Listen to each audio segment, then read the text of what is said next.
Del Evangelio según San Marcos, capítulo 6, versículos 1 al 6. Jesús se dirigió a su ciudad y lo seguían sus discípulos. Cuando llegó el sábado, empezó a enseñar en la sinagoga. La multitud que lo oía se preguntaba asombrada: ¿de dónde saca todo eso? ¿Qué sabiduría es esa que le ha sido dada? ¿Y esos milagros que realizan sus manos? ¿No es este el hijo del carpintero, el hijo de María, hermano de Santiago y José y Judas y Simón? ¿Y sus hermanas no viven con nosotros aquí? Y se escandalizaban a cuenta de él. Les decía: no desprecian a un profeta más que en su tierra, entre sus parientes y en su casa. No pudo hacer allí ningún milagro. Solo curó a algunos enfermos imponiéndole las manos, y se admiraba de su falta de fe, y recorría los pueblos de alrededor enseñando. Palabra del Señor.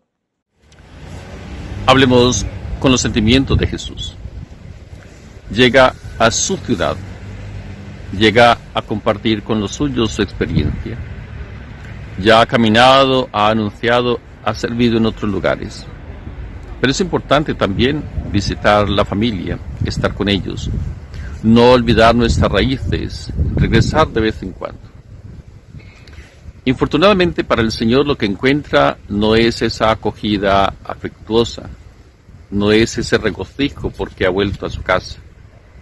Encuentra situaciones que le preocupan, situaciones que le angustian, situaciones que también lo desconciertan.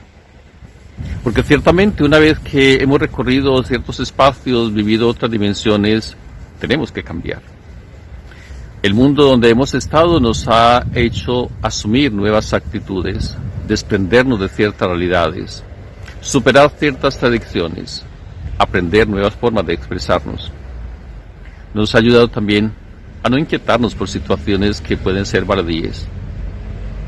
El Señor llega a su casa y comienza a hablar. De hecho, su misma forma de expresarse inquieta a los demás. ¿Y quién es este?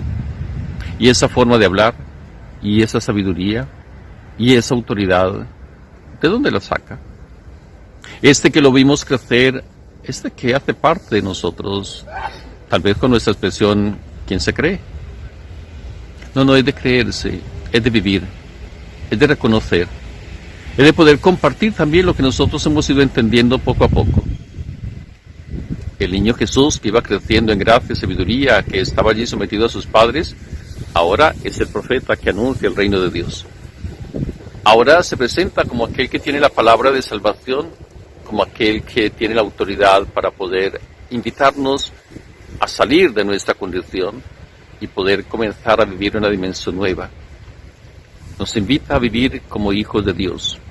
Nos invita a vivir en la presencia del Padre. Nos invita a vivir con un corazón más amplio, capaz de acoger a muchos, capaz también de experimentar diferentes formas de amar, capaz de corresponder, capaz de agradecer, capaz de hacerse responsable. ¿Quién es este? No es el hijo del carpintero, no es el hermano de aquellos que nosotros conocemos, sí, es uno como nosotros, el creyente, el misionero, el apóstol, el que quiere vivir como hijo de Dios. No necesita renegar de su experiencia, de su origen, ni siquiera de su pecado.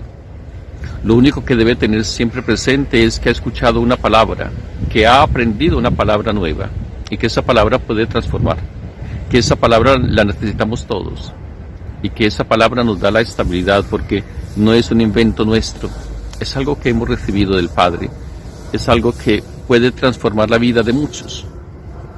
Por eso el Señor se admira y se inquieta, ya que nosotros a veces recibimos muchos reproches. Son luz de la calle y oscuridad en la casa. Pero el Señor nos hará comprender justamente el por qué acontece todo esto. Hay muchas personas que saben agradecer, acoger, saben corresponder y crecer, saben darle un buen uso a lo que reciben.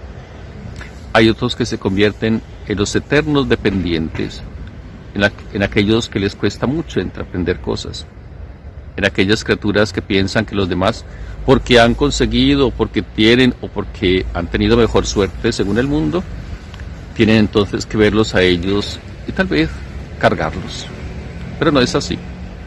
El profeta promueve, estimula, impulsa, hace observaciones, da sus opiniones y da con su libertad y con su alegría el testimonio de que cuando seguimos al Señor podemos vivir con mayor libertad. Podríamos hasta sembrar en alguien la esperanza, que les podamos ayudar y servir, pero entre todo tenemos nosotros la alegría que somos amados por Dios. El desprecio puede llegar, el rechazo, la discriminación, el aislamiento también pueden llegar, pero nosotros sabemos que el que nos creó y nos ama, aun conociendo nuestro pecado, sigue esperando por nosotros y nos acoge con amor.